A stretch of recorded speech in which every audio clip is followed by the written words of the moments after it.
श्री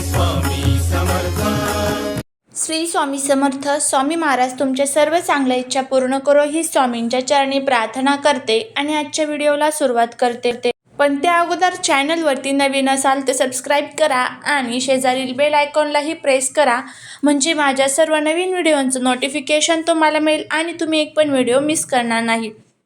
ज्या घरामध्ये या 3 भाज्या खाल्ल्या जातात त्या घरामध्ये माता लक्ष्मीची कधीच कमतरता नसते.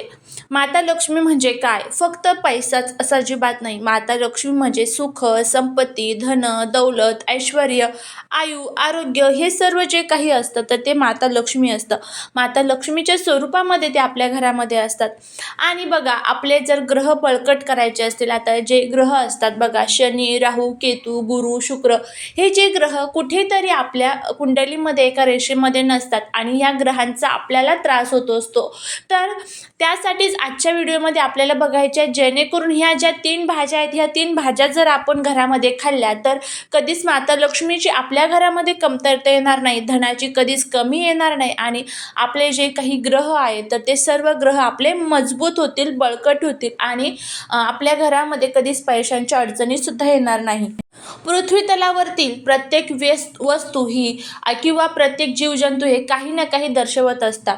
मग ते झाडं असू द्या, पानं असू द्या, फुलं असू द्या किंवा भाज्या असू द्या. तर प्रत्येक झाड हे प्रत्येक देवी देवताला समर्पित असतं. जसं की आता पिंपळ असेल, त्यानंतर बेलाचं झाड, शमीचं झाड, त्यानंतर फुलं असतील जसं की जास्वंदीचं फूल, कमळाचं फूल, असे अनेक गुलाबाचे फुलं, हे जे काही फुलं आहेत, हे काही झाडं आहेत, तर आपल्याला माहिती हे प्रत्येक झाड, प्रत्येक फुले प्रत्येक देवी देवताला दर्शवत असतं. काही गणपतीला प्रिय असतात, काही माता लक्ष्मीला प्रिय असतात. केळीचं झाड भगवान विष्णूंना प्रिय असतं, बेलाचं झाड भगवान शिवशंकरांना प्रिय असतं. तर हे सर्व जे काही जीवजंतू असतात त्यांच्यासाठी किंवा हे जे काही पृथ्वी तलावरती झाडं असतात, पशुपक्षी असतात, हे प्रत्येक जण आपल्याला काही ना काही संदेश देतच असतात. त्यातलेच ह्या ज्या 3 भाज्या आहेत, ह्या 3 भाज्या जर आपण आपल्या घरामध्ये खाल्ल्या तर आपल्या घरामध्ये कधीच पैशांच्या अडचणी ह्या येत नाहीत. घर हे नेहमी सुख, संपत्ती, धन, दौलतने भरलेलं असतं. आपण घरामध्ये खूप प्रकारच्या भाज्या खात असतो, पण मेन ज्या भाज्या प्रत्येक महिन्यामध्ये आपल्याला एकदा तरी आपल्या घरामध्ये केल्या गेल्याच पाहिजे, त्या अशा या 3 भाज्या आहेत. याने काय होतं, माता लक्ष्मी आपल्या घरामध्ये अखंड वास करते. आपल्या घरामध्ये कधीच पैशांच्या ज्या अडचणी असतात तर त्या येत नसतात.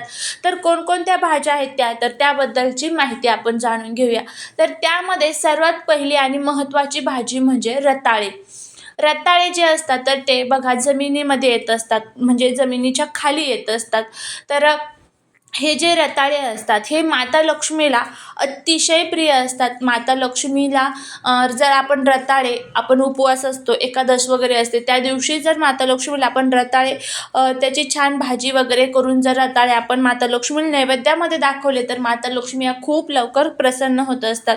तर त्यामुळे महिन्यातून एकदा तरी आपल्या घरामध्ये रताळ्याची जी भाजी असते तर ती झालीच पाहिजे. आता महिन्यातून नाही शक्य तर एकदा तरी वर्षात 2-3 वेळेस तरी आपल्या घरामध्ये बघा रताळ्याची जी भाजी असते तर ती खाल्ली गेलीच पाहिजे. तर अशा प्रकारे ही पहिली भाजी आहे. त्यानंतर पुढची जी भाजी आहे ती म्हणजे लाल भोपळा जो असतो बघा. आता भोपळ्यामध्ये 2 प्रकार असतात, एक असतो लाल भोपळा आणि एक असतो दुधी भोपळा. तर जो लाल भोपळा असतो, ज्याला गावाकडे चक्कीसुद्धा म्हणतात बघा, किंवा काही भागांमध्ये डांगरसुद्धा म्हटलं जातं. तर हे जे लाल भोपळा असतो तर तो लाल भोपळासुद्धा माता लक्ष्मीला आकर्षित करत असतो. माता लक्ष्मीला प्रसन्न करून घेण्यासाठी आपण आपल्या घरामध्ये लाल भोपळ्याची भाजी ही महिन्यातून एकदा तर केलीच पाहिजे. आता रताळं तर महिन्यातून प्रत्येक वेळेस करणं आपल्याला एवढं शक्य होत नाही, कारण ते सिजनेबलच असतं. पण लाल भोपळा जो असतो तर तो सुद्धा आपल्याला मिळू शकतो. तर त्यामुळे तुम्ही घरामध्ये महिन्यातून एकदा तरी लाल भोपळ्याची भाजी करावी आणि याचा जो काही नैवेद्य आहे तर तो तुम्ही माता लक्ष्मीला दाखवावा.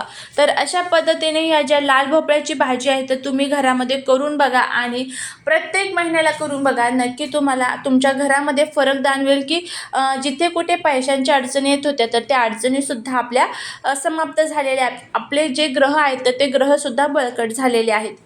त्यानंतर पुढची जी महत्त्वाची वस्तू किंवा भाजी जी आहे तर ती म्हणजे सांडग्याची भाजी जी असते तर ती सुद्धा माता लक्ष्मीला खूप आकर्षित करत असते. सांडगे म्हणजे काय, आता काही भागांमध्ये सांडगे म्हणतात, काही भागांमध्ये वडे म्हणतात. बघा, उन्हाळी पदार्थ असतो हा. प्रत्येक ज्या डाळी असतात तर त्या डाळी भिजवून त्याच्यापासून हे जे वडे असतात किंवा सांडगे असतात तर ते तयार केले जातात आणि ह्या सांडग्यांची भाजीसुद्धा माता लक्ष्मीला अतिशय प्रिय असते. आता बघा, सर्वात महत्त्वाचं म्हणजे या सांडग्याच्या भाजीमध्ये प्रोटीन्स खूप मोठ्या प्रमाणामध्ये असतात आणि प्रोटीन्स हे आपल्या शरीरासाठी खूप महत्त्वाचे असतात. तर हे प्रोटीन्ससुद्धा आपल्या शरीराला मिळतात आणि त्याचबरोबर माता लक्ष्मीची सुद्धा आपल्या घरामध्ये खूप मोठ्या प्रमाणामध्ये कृपा होते. आपलं घर नेहमी धन धान्य सुख संपत्तीने भरलेलं असतं. आता उन्हाळ्यामध्ये आपण सांडगे भरपूर मोठ्या प्रमाणामध्ये तयार करून ठेवत असतो, तर महिन्यातून एक दिवस तरी आपण सांडग्याची भाजी जी आहे तर ती खाल्लीच पाहिजे, जेणेकरून